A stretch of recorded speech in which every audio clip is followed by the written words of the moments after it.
面对着这天灾地变，咱人就袂输是狗遐共款，来关心着这缅甸的大地震，附近的泰国呢共款受到影响，当地有一栋当咧起的30层大楼，一声就倒落来，目前尚无有8人死亡，8人受伤，超过90人失踪。那这栋大楼开超过这大票20亿起的，所以来传出讲这是中国合资，为什么安尼一声落来倒立呢？这部分佫需要来厘清原因。0328缅甸大地震甚至影响到周边的国家泰国，我们现在位在的就是泰国的首都曼谷哦。我们看到背后呢是这个所谓新建中的审计大楼，也就是这次最严重的灾区哦。它是直接呢从30层楼化为平地，可以看到目前怪手还正在开挖当中。目前呢总共累计至少有8人死亡，90多人还在等待救援，而家属以及亲友们呢也在周边等待着好消息。เป็นแฟนครับ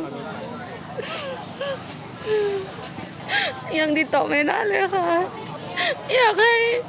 ให้ผมออกมาแล้วก็ไปเที่ยวตามสัญญาไว้วันอาทิตย์นี้ลูกสะใภ้ลูกชาย2 คนอยากขอให้รัฐบาลช่วยเหลือเราถ้าตายมาก็ช่วยเหลือศพงานศพแค่นั้นแหละ我们可以看到呢，在灾区的附近呢，就是知名的观光景点卡图卡市集，但是呢，整条路目前是已经封街的状态，包括呢救护车以及警备车还有消防车辆才可以进到里头。而另外呢，我们看到另一头，其实民众的热心物资也持续送到里头，包括热食、餐盒以及矿泉水都陆续送到里面，包括给救护人员、给这边等待的家属，甚至还有给国际记者。ก็ตอนที่รู้อะครับผมก็คือจริงๆแล้วก็เป็นผู้ประสบภัยเหมือนกันเมื่อวานอยู่บนชั้น